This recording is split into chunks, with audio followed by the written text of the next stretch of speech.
Hello विद्यार्थी मित्रों, एज्युकटेकनो channel में आपનું स्वागत है। आज આપણે શીખીશું ધોરણ 8 વિષય ગુજરાતી પાઠ 4 અષાઢે જે કવિતા છે તેની અહીં આપણે ભાવાર્થ સાથે સમજૂતી મેળવીશું। તો ચાલો શીખીએ પાઠ 4 અષાઢે।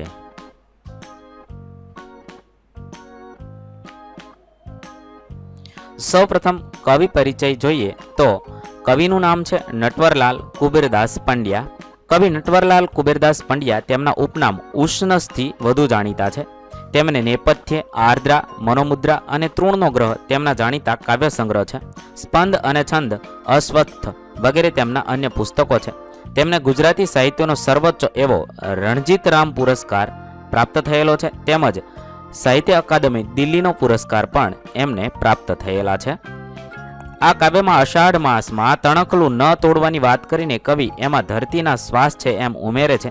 एवी ज रीते वहेली सवारे पछेड़ी ओढवाथी आवेला अजवाळा चाल्या जाय छे ए तो आपणे त्यां आवेला अतिथिने तरछोड़वा बराबर छे। एवी ज रीते पहेलीवार कोईने मळीए त्यारे मुख मचकोड़वुं न जोईए ए तो आपणा आंगणे उगेलुं फागणनुं फूल छे। आदि दृष्टांतो कवि आपे छे। आम कवि काव्यमां प्रकृतिना तत्वोना निरूपण द्वारा वात तो जीवन व्यवहारनी ज करे छे। एमांनी कलात्मकता उडीने आंखे वळगे छे। तो हवे काव्यनी समजूती जोईए। अषाढ़े तणखलूना तोड़ीए जीरे ए तो फूटतुं रे घास एमां धरतीना स्वाच एनी पत्तीनी पीमळमां ओढीए जीरे।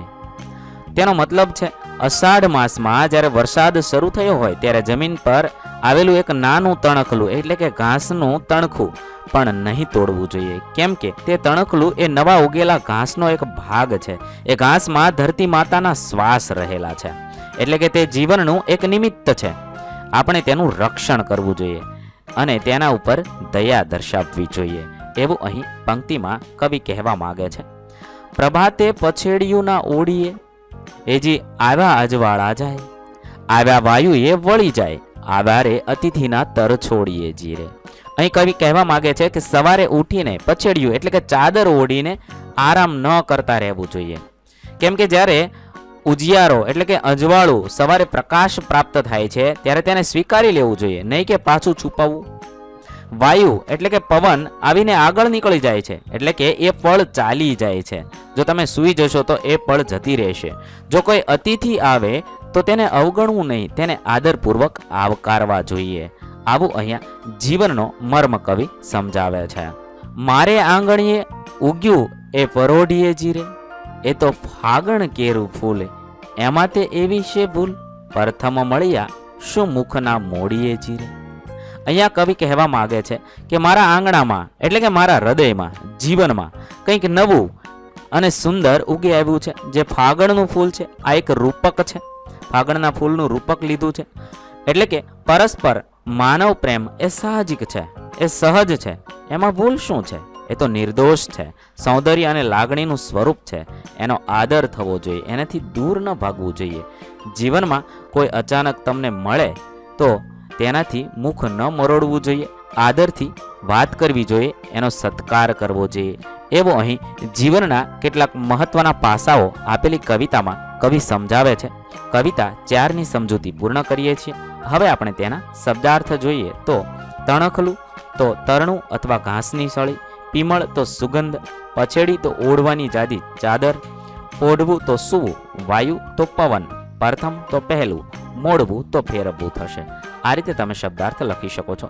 અહીં આપણા પાઠ 4ની સમજૂતી પૂર્ણ કરીએ છીએ। વિદ્યાર્થી મિત્રો, ધોરણ 8ના ગુજરાતી વિષયના તમામ પાઠના સમજૂતીના વિડીયો આપણી ચેનલ પર ઉપલબ્ધ છે જે તમે ધોરણ 8 ગુજરાતી નામના પ્લેલિસ્ટમાંથી મેળવી શકો છો। પ્લેલિસ્ટની લિંક વિડીયોના ડિસ્ક્રિપ્શનમાં આપેલી છે તથા તેની પીડીએફ જોઈતી હોય તો તે તમે વિડીયોના ડિસ્ક્રિપ્શનમાં આપેલી એપ્લિકેશનની લિંક પરથી મેળવી શકશો।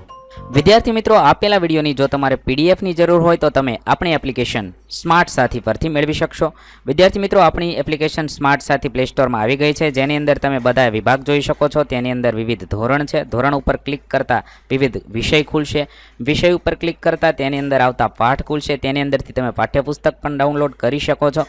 તેની અંદર આપેલા પાઠમાં ક્લિક કરતા તમે પાઠની પીડીએફ, સ્વાધ્યાયની પીડીએફ, સ્વાધ્યાયન પોથીની પીડીએફ, પાઠના વિવિધ વિડીયોઝ, સ્વાધ્યાયના વિડીયોઝ, સ્વાધ્યાયન પોથીના વિડીયોઝ બધું જોઈ શકો છો અને ડાઉનલોડ પણ માત્ર એક ક્લિકમાં કરી શકો છો। વિદ્યાર્થી મિત્રો, આપણી એપને સપોર્ટ કરજો, ડાઉનલોડ કરજો।